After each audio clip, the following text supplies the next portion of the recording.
Warahmatullahi wabarakatuh. Eh, untuk pertemuan kali ini kita sudah masuk ke pertemuan 14. Untuk pertemuan 14 sendiri itu pembahasan terkait implementasi dan pemeliharaan. Itu implementasi perangkat lunak. Untuk implementasi sendiri adalah di sini rancangan dan implementasi perangkat lunak adalah tahap dalam proses rekayasa perangkat lunak di mana dikembangkan sistem perangkat lunak yang dapat dieksekusi, dapat dijalankan ya, dapat di-running gitu ya. Kemudian implementasi adalah proses mewujudkan desain sebagai sebuah program. Implementasi di sini penerapan sebuah sistem yang sudah mengalami berbagai macam tahapan, mulai dari proses perencanaan ya, kemudian juga perancangan, kemudian juga proses pengkodean ya. Kalau contohlah kita menggunakan sebuah metode pengembangan sistem berupa waterfall lah contohnya, itu akan ada proses yang namanya perencanaan, kemudian perancangan, pengkodean ya atau pengkodingan, kemudian juga apa namanya itu testing ya, pengecekan apakah memang program kita layak atau tidak untuk diterjunkan ke masyarakat, diterjunkan kepada user begitu. Mulai dari fungsi terhadap codingnya ya, fungsi terhadap testing terhadap fungsinya, testing terhadap codingnya ya, white box testing ataupun black box testingnya begitu. Hingga akhirnya sistem betul-betul bisa berjalan dengan baik dan dapat digunakan oleh user tanpa ada kendala sekecil apapun gitu ya, dengan meminimalisir berbagai macam masalah dan kendala yang ditemui seperti itu ya.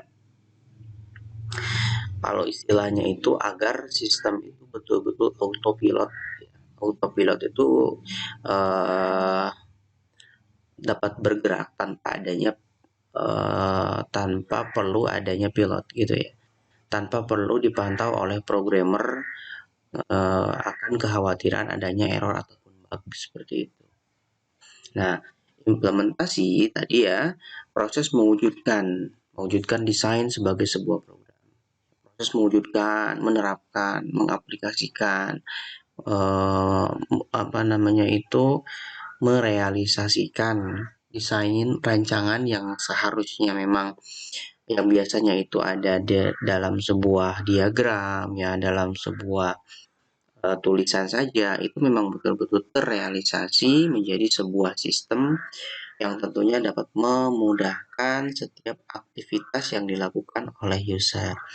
Rekayasa perangkat lunak di sini mencakup semua kegiatan yang terlibat dalam pengembangan perangkat lunak, dari persyaratan awal sistem hingga pemeliharaan dan pengelolaan sistem yang digunakan ya. Implementasi dapat melibatkan pengembangan program atau menyesuaikan dengan mengadaptasi sistem generik ya, off the shelf untuk memenuhi persyaratan khusus dari suatu organisasi ya, baik organisasi berupa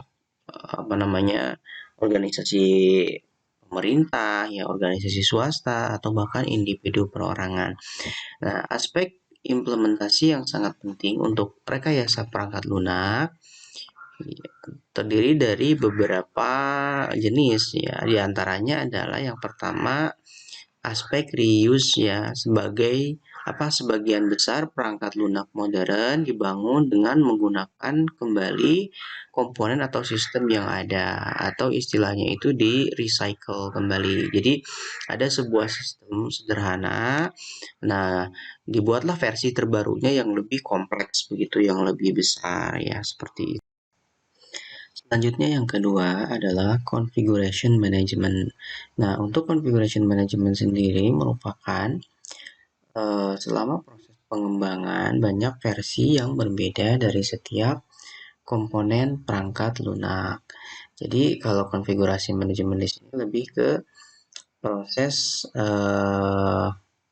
memanage ataupun melakukan konfigurasi terkait perangkat lunak ya, mulai dari versi 1, versi 2 ya, dengan berbagai macam versi dan berbagai macam fitur ya, seperti itu. Komponen di sini bisa kita asumsikan sebagai fitur juga ya. Kemudian selanjutnya yang ketiga adalah host target development, yaitu produksi perangkat lunak biasanya tidak dijalankan pada komputer yang sama dengan lingkungan pengembangan perangkat lunak. Pengembangan pada satu komputer atau sistem host dan dijalankan pada komputer yang terpisah ataupun sistem target. Nah, ketika kita berbicara tentang host target development di sini, pembahasannya di sini bahwa sistem tersebut tidak hanya disimpan ataupun diterapkan pada satu komputer, melainkan juga diterapkan pada komputer lain. Itu sama halnya dengan proses server klien ataupun klien server ya. Berarti ada kemungkinan juga bahwa perangkat lunak di sini tidak hanya diterapkan pada satu komputer yang sifatnya standalone saja, tetapi ada juga sistem yang memang diterapkan pada lebih dari satu komputer yang sifatnya client server. Entah itu berupa jaringan LAN ataupun local area network ya, entah itu berupa internet ya, berupa WAN ataupun MAN, maupun berupa intranet ya. Intranet di situ dia hanya bisa diakses di area tertentu ya, dengan cakupan berapa radius begitu, dan terdiri dari satu server, satu komputer server, dan beberapa komputer klien seperti itu, yang nantinya akan melakukan proses pertukaran data antara server dengan klien ataupun antara klien dengan klien. Lain juga cerita ketika misalnya sistem tersebut diterapkan pada suatu sistem yang berbeda dengan jarak radius yang sangat jauh begitu. Misalnya ada sebuah sistem yang memang memerlukan data-data dari pemerintahan. Contoh, misalnya sistem pengelolaan surat di kantor desa ataupun sistem pengelolaan surat pengantar kependudukan misalnya.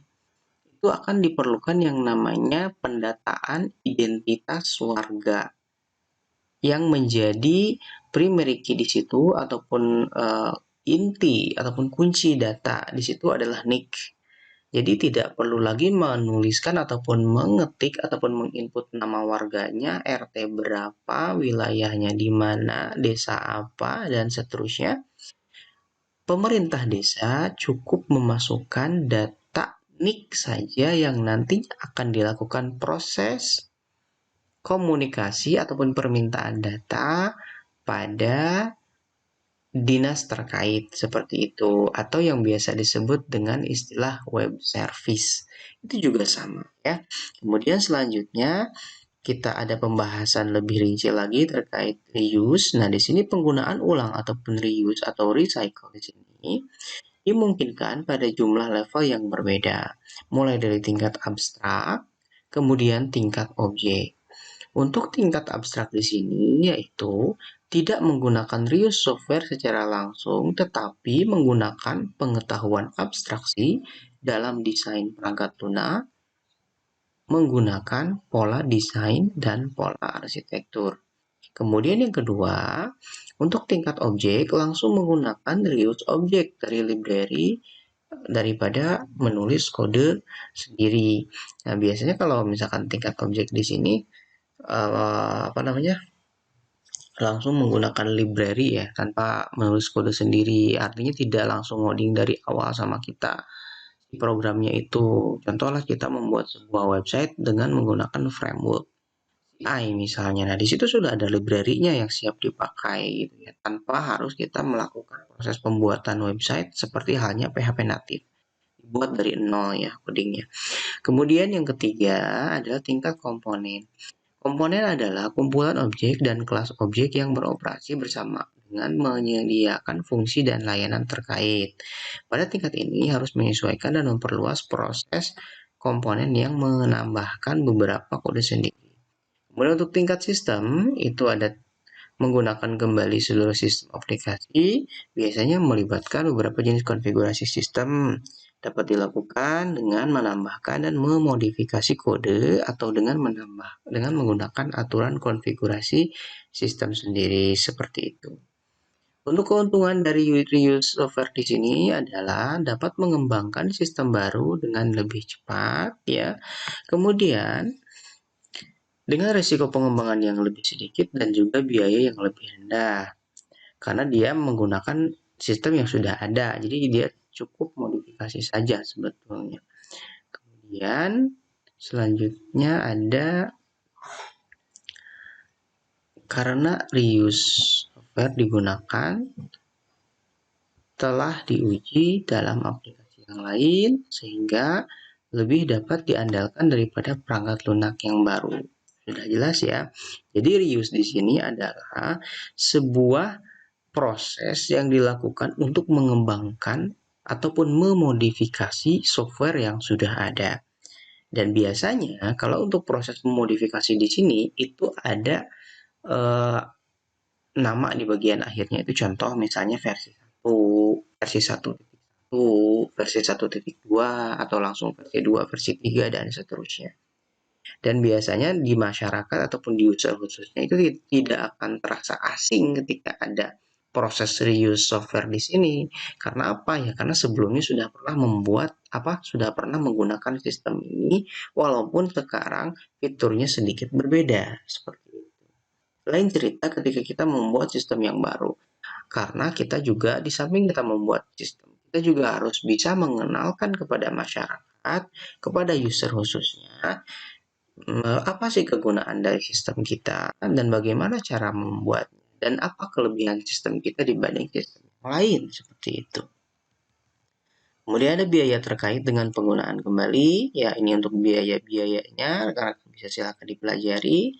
Kemudian ada manajemen konfigurasi. Nah, untuk manajemen konfigurasi di sini merupakan suatu proses rekayasa sistem untuk menetapkan dan memperhatikan konsistensi dari kinerja produk, fungsional, dan atribut fisik dengan persyaratan, desain, dan informasi operasional sepanjang hidupnya. Ya.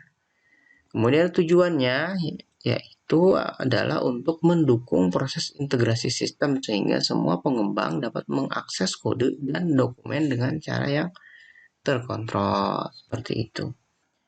Nah, ini untuk 3 dasar manajemen konfigurasi, mulai dari version management, kemudian integrasi sistem, dan pelacakan. Jadi ketika kita misalnya berbicara tentang integrasi sistem, artinya ada komunikasi dengan pihak yang lain, entah itu masih di ruang lingkup daerah ataupun lokal, maupun di ruang lingkup ranahnya nasional bahkan internasional. Integrasi di sini ada komunikasi data, ada proses request dan proses respon dari satu server ke server yang lain seperti itu, dengan tujuan yaitu tadi untuk data ya. Kemudian ada host target development. Nah, perangkat lunak dikembangkan pada satu komputer atau host tetapi berjalan pada mesin yang terpisah. Ini juga sama ya, bisa juga kita asumsikan sebagai web service.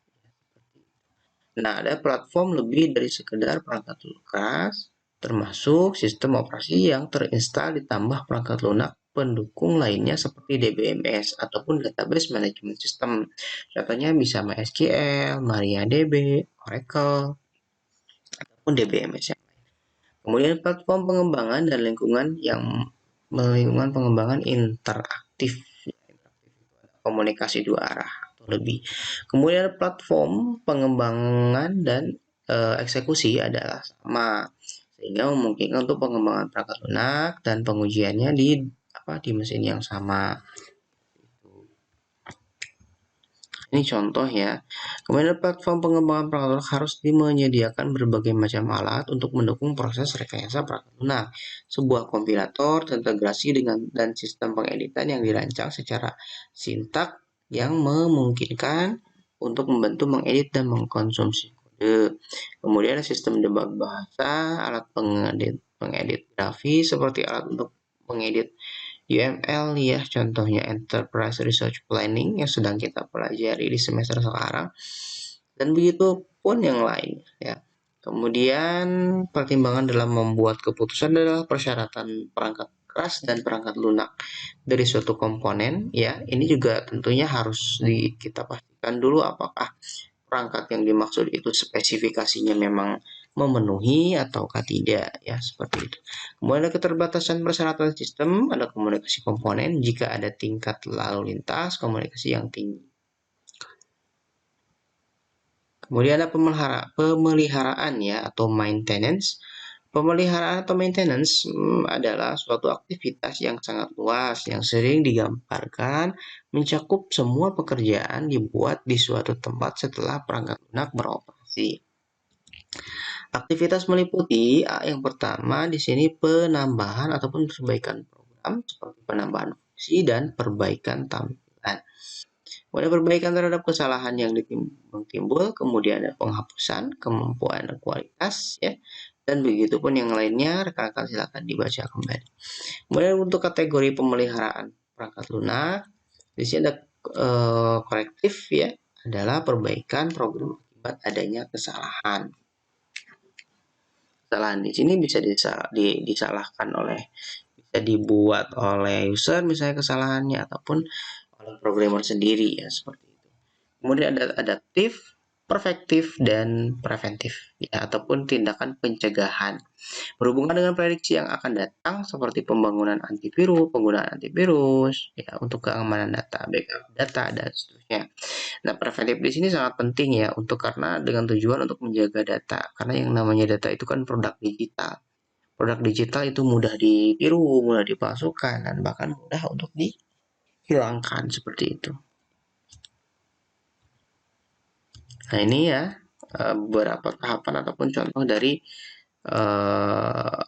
materi tadi. Mulai corrective maintenance, kemudian adaptive maintenance, perfective maintenance, dan preventive maintenance. Nah, pemeliharaan korektif mulai dari pekerjaan pemeliharaan sistem harus dilakukan terlebih dahulu di lingkungan pengujian dan kemudian dimigrasikan ke operasi dan seterusnya. Barangkali itu untuk pertemuan 14, lebihnya rekan-rekan bisa silahkan dipelajari. Kalau masih ada yang tidak dipahami, boleh silahkan berkomentar di kolom komentar ataupun langsung di grup. Terima kasih. Assalamualaikum warahmatullahi wabarakatuh.